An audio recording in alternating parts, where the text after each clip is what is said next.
Hello friends, मैं हूं शिफाली गिरदरवाल और आप देख रहे हैं कंसल्टीज। लास्ट ट्रांजिशन का वीडियो मैंने आपके साथ डिस्कस किया था और तब मैंने आपको ये बताया था कि जो उसका प्रोविज़ो है, प्रोविज़ो के अंडर जो ट्रांजिशन है उसको हम लोग डिटेल में डिस्कस करेंगे। प्रोविज़ो में सिर्फ बताया है कि आपको विदाउट डॉक्यूमेंट्स भी अगर आपके प्रोडक्ट ने, आपके स्टॉक ने, सबसे पहले आपको यहाँ पे बेनिफिट मिलेगा किसका, टैक्स पे, स्टॉक पे, इनपुट्स जो मेरे स्टॉक के अंदर है। देन उस पे आपको, अगर आपके पास डॉक्यूमेंट नहीं है, टैक्स उसने सफ़र किया बट आपके पास डॉक्यूमेंट नहीं है, उस कंडीशन में भी आपको यहाँ पे बेनिफिट मिलेगा। तो वो बेनिफिट हमें कैसे मिलेगा ये बताया गया है ट्रांजिशन के रूल्स के अंदर। तो ट्रांजिशन के रूल्स को आज हम डिस्कस करेंगे कि हमें ये तो पता है कि मुझे बेनिफिट मिलेगा, बट किन टर्म एंड कंडीशन में मिलेगा, कैसे मिलेगा, वो नहीं पता। तो आज हम वो डिस्कस करेंगे। तो अगर आपके स्टॉक ने ड्यूटी सफ़र की है, अभी मैं बात कर रही हूँ एक्साइज ड्यूटी सफ़र जो उसने की है उसकी, सेंट्रल ड्यूटी की बात कर रही हूँ, सेंट्रल टैक्सेस की। इसी का एक और प्रोविज़न रूल्स के अंदर है जो स्टेट वाली भी बात करता है, वो भी हम लोग डिस्कस करेंगे। तो अगर आपके प्रोडक्ट ने, आपके स्टॉक ने ड्यूटी सफ़र की है लेकिन आपके पास डॉक्यूमेंट नहीं है, यानी कि आपने किसी मैन्युफैक्चरर से या किसी डिपो से नहीं परचेज़ किया था बल्कि आपने किसी और डीलर से ही परचेज़ किया था, तो उसमें क्या होगा, आपकी जो इनवॉइस है उस पर वैट तो होगा लेकिन एक्साइज ड्यूटी की अमाउंट उस पर नहीं होगी। लेकिन एक्चुअली आपके प्रोडक्ट ने एक्साइज ड्यूटी सफ़र किया है तो उसका बेनिफिट आपको मिलना चाहिए। तो जो प्रोविज़ो है सेक्शन 143 का, वो इसको स्पेसिफिकली कवर करता है और उसकी कंडीशन कि आपको किस तरीके से वो ड्यूटी दी जाएगी। यहाँ पे प्रॉब्लम क्या आएगी, क्योंकि आपके पास डॉक्यूमेंट नहीं है तो आपको उसकी अमाउंट नहीं पता, तो इसलिए गवर्नमेंट ने एक नोशनल अमाउंट उसके लिए फाइंड आउट की है और वो नोशनल अमाउंट आपको दी जाएगी। कैसे दी जाएगी वो आज हम डिस्कस करेंगे। तो इसको कवर करता है रूल 3A1, यानी कि रूल 3 जो है ट्रांजिशन का, वो इसको पूरा कवर करता है। और रूल 3A1 आपको बोलता है कि अगर आपके पास डॉक्यूमेंट नहीं है तो उस केस में आपका जो स्टॉक है अपॉइंटेड डेट से इमीडिएटली प्रीसीडिंग डे का, यानी कि अगर अपॉइंटेड डे 1 जुलाई है तो 30 जून की शाम को जो आपका स्टॉक है उसमें जो आपके इनपुट्स हैं, उन इनपुट्स पे जो ड्यूटीज़ हैं उनका आपको क्रेडिट मिलना चाहिए। लेकिन वो हम निकालेंगे कैसे अमाउंट, तो वो जो आपका क्लोजिंग स्टॉक है 30 जून की रात का, जब आप उसे जीएसटी में लेके आएंगे तो पहले तो आप जो फॉर्म फिल करेंगे उसमें आप उसकी कंप्लीट डिटेल्स देंगे। फॉर्म आया नहीं है अभी, फॉर्म आएगा, लेकिन ट्रांस कुछ करके उसका नंबर होगा, जैसे ट्रांस 1, ट्रांस 2, ट्रांस 3, इस तरीके से फॉर्म होंगे ट्रांजिशन वाले। उसमें आप उसकी फुल डिटेल देंगे। फिर जब आप उस प्रोडक्ट को सेल करेंगे, तो अभी आपको कुछ नहीं मिल रहा है डिटेल देने पे, जब आप उस प्रोडक्ट को जीएसटी में सेल करेंगे, सेल के टाइम पे उस पर जितना भी सीजीएसटी लगेगा, उस सीजीएसटी का 40% उस सीजीएसटी की अमाउंट को पे करने के बाद आपको वापस मिल जाएगा आपके अकाउंट में।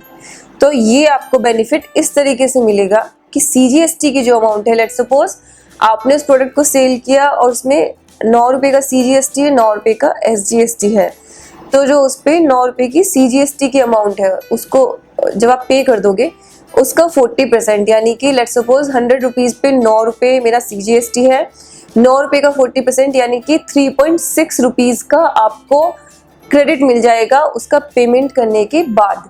तो ये आपकी अमाउंट है जो आपको रिसीव होगी अगर आपके पास डॉक्यूमेंट नहीं है ड्यूटी सफ़र करने के। देन इसके साथ कुछ टर्म एंड कंडीशंस अटैच हैं।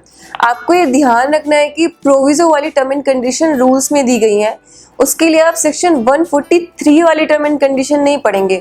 वो उन केसेस के लिए जहाँ पे रिटर्न में रिफ्लेक्ट नहीं हो रहा, वो वहाँ की टर्म एंड कंडीशन है। प्रोविज़ो की टर्म एंड कंडीशन जो मैं अभी आपके साथ डिस्कस कर रही हूँ वो आपके रूल्स के अंदर गिवन है। तो कंडीशंस एक बार देखते हैं कि क्या क्या कंडीशंस इसके लिए फुलफिल होनी चाहिए।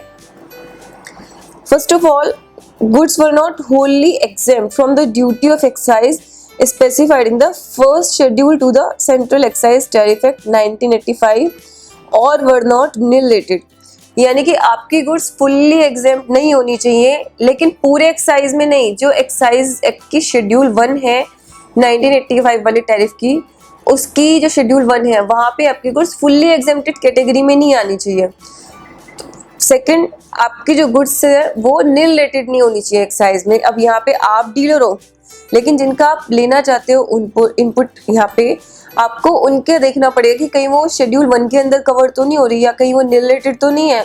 तो ये लायबिलिटी आप पे है, और आप अगर खुद नहीं चेक कर सकते तो आपको किसी कंसल्टेंट की इसके लिए हेल्प लेनी पड़ेगी, क्योंकि यहाँ पे इम्पॉर्टेंट है अगर वहाँ पे आपकी वो गुड्स एग्जेम्प्टेड है तो फिर आपको इधर बेनिफिट नहीं मिलेगा, और आपने अगर गलती से ले भी लिया तो फिर बाद में आपको विद इंटरेस्ट एंड पेनल्टी उसको वापस करना पड़ेगा। नेक्स्ट कंडीशन क्या है? नेक्स्ट कंडीशन है कि document for procurement of such good is available with the registered person.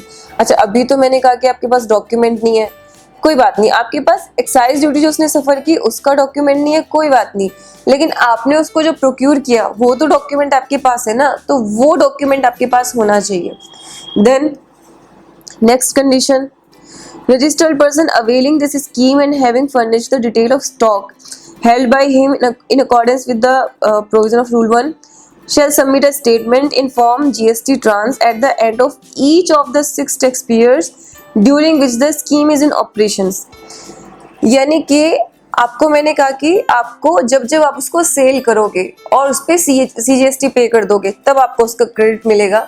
तो यहाँ पे आपको 6 महीने का टाइम दिया गया है, 6 महीने के अंदर आपको स्टॉक सेल करना पड़ेगा, उसके बाद भी बचा होगा आपको बेनिफिट नहीं मिलेगा।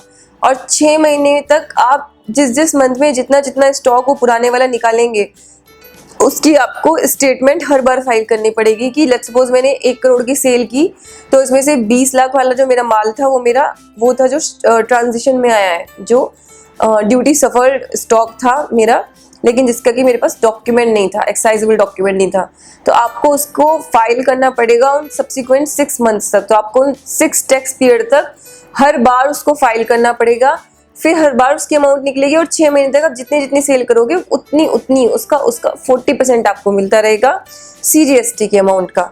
तो वो यानी कि आपको हर महीने फाइल करना है। The next condition, amount of credit allowed shall be credited to the electronic credit ledger of the applicant maintaining GST PMT2 on common portal। GST PMT2 आपका क्रेडिट लेजर है। जैसे कि आप जानते हैं GST में आपका लाइबिलिटी लेजर, क्रेडिट लेजर और कैश लेजर, यानी कि ये जो अमाउंट आएगी वो आपके क्रेडिट लेजर में आएगी। तो कैश लेजर में आने का वैसे भी कोई सेंस नहीं है उसका, क्रेडिट लेजर में आएगी। मैं आप एक लाइन में फ़र्क बता देती हूँ क्रेडिट लेजर और कैश लेजर में इन टर्म्स ऑफ यूसेज उनके क्या फ़र्क है। वैसे तो उनमें एक बहुत बड़ा फ़र्क है ही, इन इटसेल्फ दोनों अलग है। यूज़ करने में सबसे बड़ा फ़र्क ये है कि कैश लेजर का यूज़ आप टैक्स, इंटरेस्ट, पेनल्टी, फीस कुछ भी पे करने के लिए कर सकते हैं, लेकिन क्रेडिट लेजर का जो यूटिलाइजेशन है वो आपका सिर्फ टैक्स पे करने के लिए, यानी कि आउटपुट टैक्स लायबिलिटी पे करने के लिए किया जाएगा। उससे आप इंटरेस्ट, फीस या पेनल्टी जैसी अमाउंट पे नहीं कर सकते। और ये अमाउंट आपकी जो CGST का 40% है आपकी क्रेडिट लेजर में आ जाएगी, आपके अकाउंट में क्रेडिट हो जाएगी। Last condition is the stock of goods on which the credit is available is so stored that it can be easily identified by the registered person. आपने उसको इस तरीके से स्टोर किया है कि वो आप उसको इजीली आइडेंटिफाई कर सकते हैं। तो कल अगर डिपार्टमेंट उसको चेक करना चाहे तो आप उनको बता सको कि ये मेरा पुराने वाला स्टॉक है और ये मेरा नया स्टॉक है। ये हमारी बेसिकली 5 कंडीशंस हैं जो आपको पूरी करनी है। तो आपको ये ध्यान रखना है, हो सकता है कि आपके पास ड्यूटी सफर गुड्स का स्टॉक हो और आपको खुद भी नहीं पता हो। तो अगर आपके पास कोई ऐसा स्टॉक है जिसपे एक्साइज ड्यूटी लगती है जो कि एग्जेम्प्टेड नहीं है, आपने क्योंकि किसी वैट डीलर से परचेज किया तो आपके पास उसका कोई डॉक्यूमेंट भी नहीं है ड्यूटी सफ़र करने का, तो आप यहाँ पे बेनिफिट ले सकते हैं। लेकिन उसके लिए जो जो कंडीशन मैंने आपसे भी डिस्कस की कि आपको किस तरीके से मिलेगा वो मैंने आपको बताया, कितनी अमाउंट मिलेगी, कब मिलेगी, कैसे मिलेगी, कहाँ मिलेगी, वो सब डिस्कस किया। तो उस तरीके से आपको उसका बेनिफिट मिलेगा। तो ये हमारे प्रोविजंस थे जो सेंट्रल टैक्स जिस गुड्स ने सफ़र किया लेकिन आपके पास उस सफरिंग का डॉक्यूमेंट नहीं था, यानी कि सबूत नहीं था आपके पास उसका कुछ, तो आपको कैसे बेनिफिट मिलेगा। एक लाइन में फिर से, जो आप उसको सेल करोगे उस पर जो CGST लगेगा उसको 40% आपको मिलेगा। So these were the basic provisions. अगर आप चाहते हैं कि आपको सारे प्रोविजन, सारे एनालिसिस GST के और सारे लेटेस्ट रिसोर्सेज मिलते रहें तो प्लीज़ हमारे चैनल को सब्सक्राइब कीजिए। साथ में अगर आपकी डिमांड है किसी स्पेसिफिक सब्जेक्ट पे वीडियो की, आपका कोई क्वेश्चन, कोई क्वेरी, किसी भी तरह का कोई भी प्रॉब्लम है तो प्लीज़ आप कमेंट्स में हमारे साथ शेयर कीजिए और डिस्कस कीजिए और हमारे चैनल देखते रहिए। Thank you so much for watching our channel.